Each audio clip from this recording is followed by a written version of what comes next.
pada bulan Mei lalu saya bergabung di Dinas Pendidikan dan saya sudah mengunjungi beberapa SLB, mohon maaf yang swasta belum sempat saya kunjungi. Insyaallah jika ada ruang waktu saya juga ingin berkunjung ke SLB swasta untuk saya lihat kondisinya, Bapak Ibu. Dan namanya pendidikan khusus harusnya perhatiannya juga khusus ya, Bapak Ibu. Kalau saya, tetapi dengan melihat kondisi beberapa SLB yang sudah saya kunjungi malah di bawah, mohon maaf, SMA dan SMK. Benar ya Bapak Ibu ya? Benar. Seharusnya khusus itu harusnya perhatiannya juga khusus. Karena yang normal saja diberikan yang bagus, apalagi yang istimewa, yang tidak normal harusnya diberikan yang lebih bagus daripada yang normal. Saya lihat mulai dari ruang kepala sekolahnya, kemudian ruang gurunya, ruang kelasnya, ya, itu paling rumah dinas sekolah ada sekolah yang saya kunjungi kemarin. Nah, rumah dinasnya itu sudah sampai mau roboh dah ya, sudah sampai tidak roboh. Itu nanti kita lihat. Padahal di situ tinggal tuh di situ dia gurunya di situ, karena ya kita pahami bersama Bapak Ibu, yang namanya guru di SLB ini khusus, ya khusus juga, dan tenaganya memang terbatas, sangat terbatas sekali. Dan pendidikannya mungkin banyak tidak di sini di Kalimantan Barat, ya, pendidikannya itu yang khusus itu mungkin banyaknya di Jawa, sehingga guru-guru yang mengajar di SLB ini adalah dari luar. Adapun yang di sini tentunya belajar dari guru yang lain. Itu yang saya tanya-tanya. Saya tanya belajarnya dari mana? Dari guru yang ada di sini, Bu. Nah, artinya memang belum ada perhatian khusus untuk peningkatan baik dari satprasnya, peningkatan kompetensi gurunya, peningkatan ini ya, penunjangnya. Kan macam-macam ya Bapak Ibu, ada tunarungu, tunabaksa dan yang lain. Dan judulnya saja di situ menerima berbagai macam yang ABK ini, tetapi saya lihat peralatannya juga tidak mendukung. Nah, ini membuat saya prihatin sebenarnya dengan kondisi kita Bapak Ibu. Bagaimana caranya untuk meningkatkan? Karena bagaimanapun tentunya peserta didik Bapak Ibu semua ya harus kita berikan yang terbaik. Harus kita berikan yang terbaik. Paling tidak mereka itu nantinya mandiri untuk dirinya saja. Paling tidak untuk mandiri dirinya saja terlebih dahulu. Mungkin belum bisa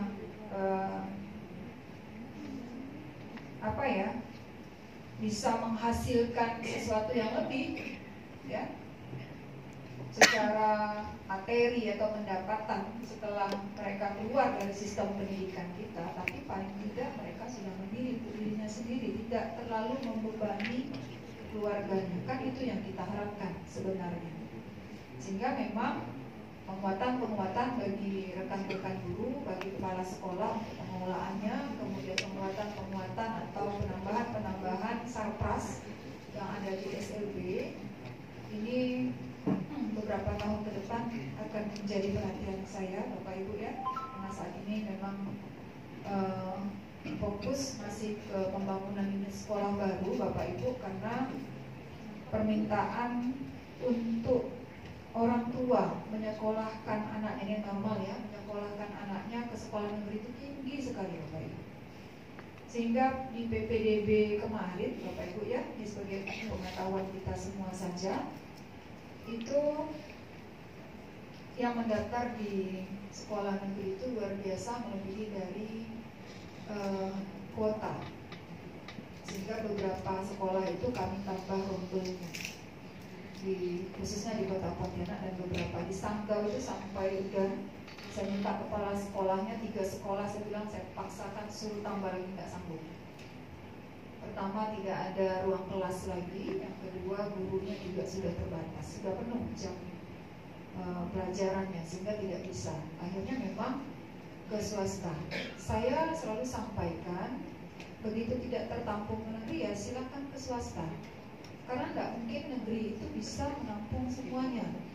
Karena juga ada sekolah-sekolah swasta yang sama-sama sebenarnya bertujuan untuk meningkatkan mutu pendidikan di Kalimantan Barat. Nah, tapi ya Bapak Ibu ketahui bersama, kalau sekolah negeri kan mungkin fasilitasnya lebih bagus, kemudian ada beasiswa ya, sehingga tidak bayar, sehingga mau yang kelas menengah atas sedang itu juga mengejarnya ke negeri. Dan luar biasanya Bapak Ibu, khusus untuk Kota Pontianak, dan itu image sebenarnya yang ingin saya hilangkan ya. Sekolah favorit itu ingin saya hilangkan, image sekolah favorit yang ingin saya hilangkan sebenarnya. Karena dengan adanya sistem zonasi ya Bapak Ibu ya, sebenarnya sudah harusnya menghapus sekolah favorit, karena harus heterogen, karena yang bersekolah di situ tuh yang di sekeliling masyarakat yang sekelilingnya. Tapi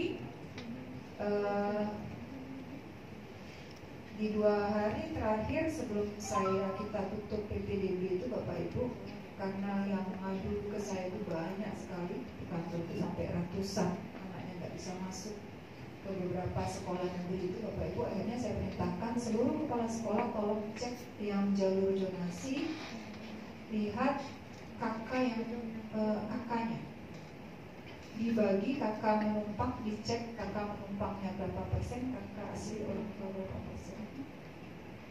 Dan itu luar biasa Bapak Ibu. SMA 1 itu kakak menumpang sebesar 62,9%.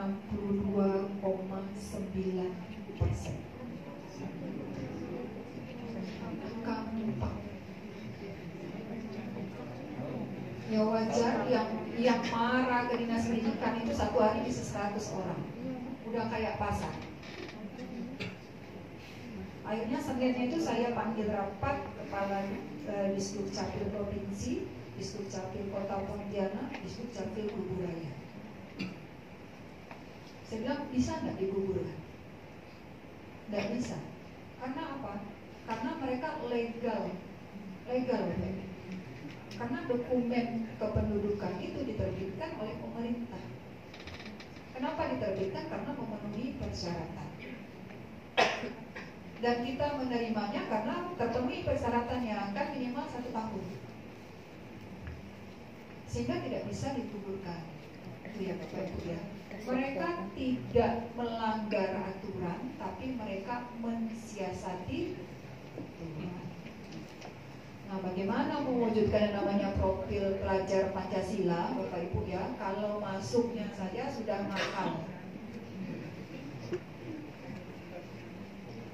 Ya kan, akhirnya di sekitarnya itu kan dizolimi Bapak Ibu, dizolimi.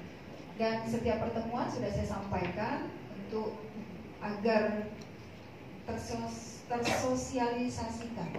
Tahun depan kebijakan saya harus mengutamakan kakak orang tua. Jadi yang sekarang muda nih ganti kakak nih, nanti dia pusing tak bisa diterima di mana-mana. Karena belum setahun, biar dia pusing sendiri. Karena dia menzalimi orang lain yang memang bukan haknya dia ambil. Nah itu.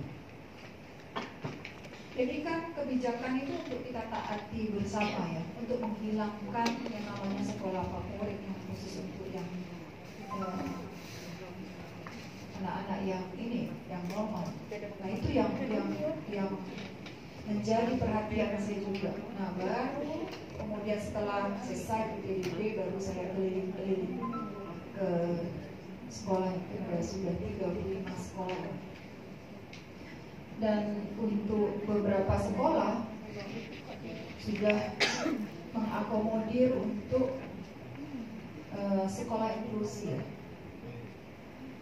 atau memenuhi sarpras terkait dengan untuk anak berkebutuhan khusus. Misalnya satu contoh di SMA 1 itu, kalau Bapak Ibu lihat itu sampai ke lantai 3 ada jalan landai yang sampai ke lantai 3 yang kursi roda bisa naik.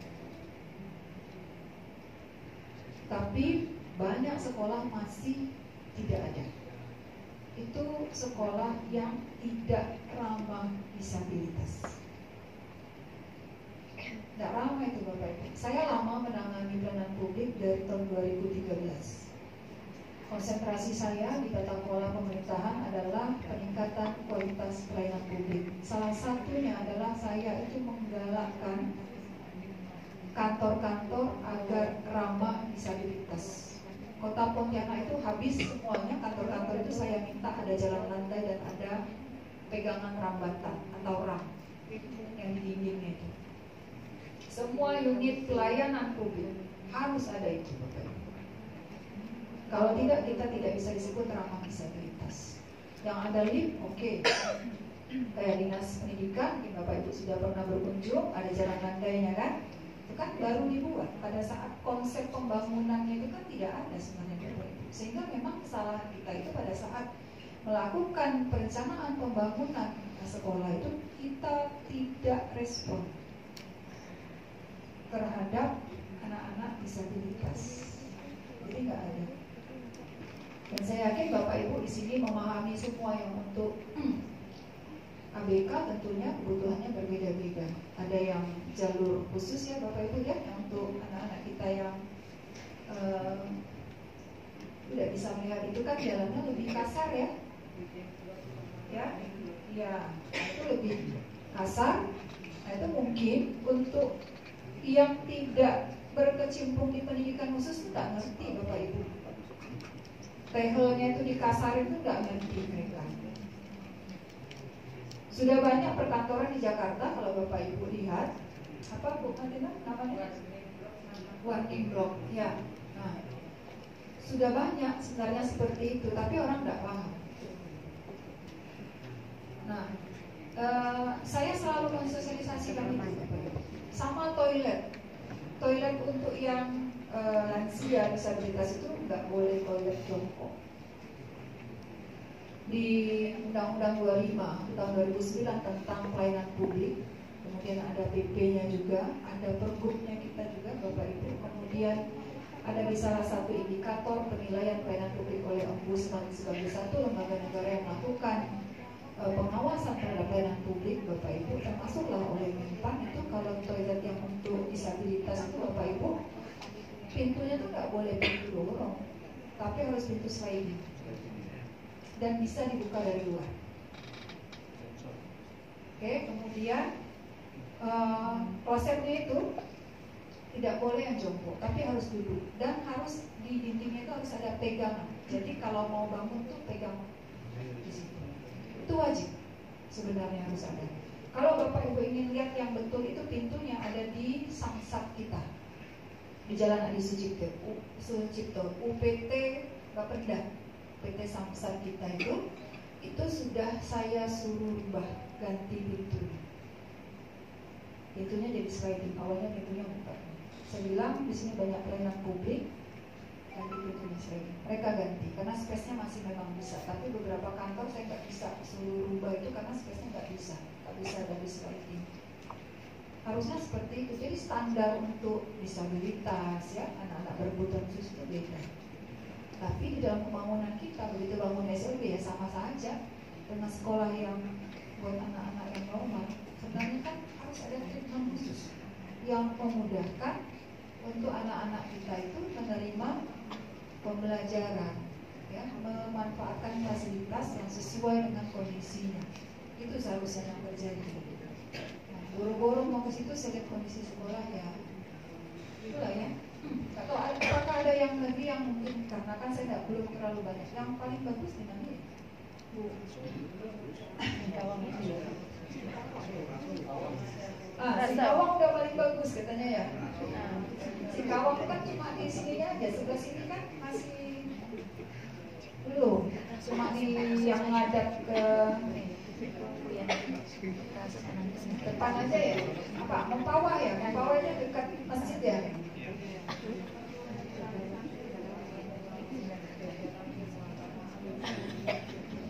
Berarti bakti luhur ya.